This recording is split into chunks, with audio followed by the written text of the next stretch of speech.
This proposal relates to our financial assistance regulations.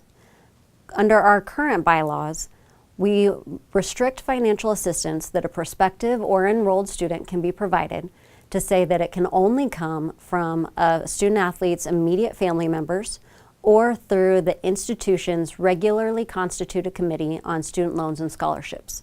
Beyond that, any additional financial assistance is prohibited, and even that financial assistance that would come from an institution is limited at the total value of tuition, room and board, and books and fees. Under this proposal, there's a few different components that would now be permitted if this proposal was to be approved. So the first, there are three different sections, and the first would say that assistance coming from an institution could provide the maximum of room and board, tuition, and books and fees. But in addition, a student athlete would be allowed to accept some sort of financial benefit from an institution that is otherwise available and allowed for all members of the general student body. So in other words, this would ensure that student athletes can also take advantage of any sort of financial benefit that might be out there for anybody in the student body to ensure that student athletes are not discriminated against on the basis of their athlete status. So that's the first category that this proposal would create or allow for. The second is related to athletic expenses. And now those may be athletically related expenses that are incidental to competition. So that might be your institution's team, and when your student athletes travel on the road with your institution's team.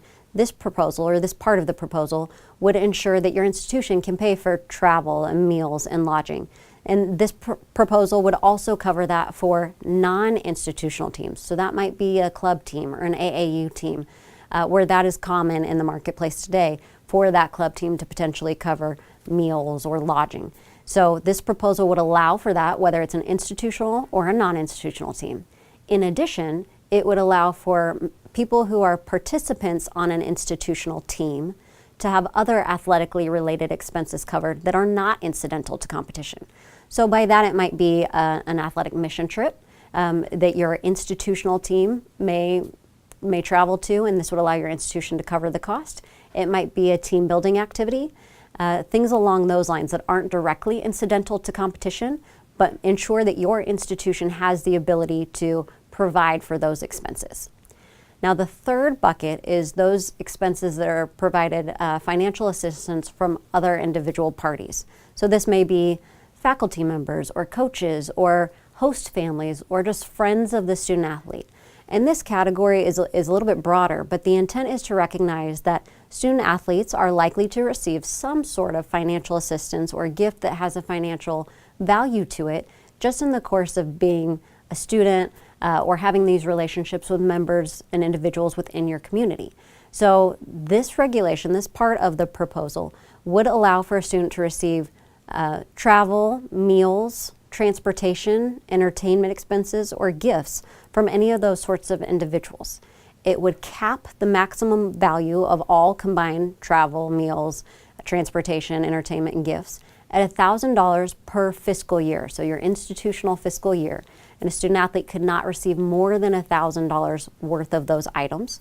It does continue to specifically prohibit cash given directly to a student athlete or preloaded debit card, so like a Visa gift card, that would be prohibited.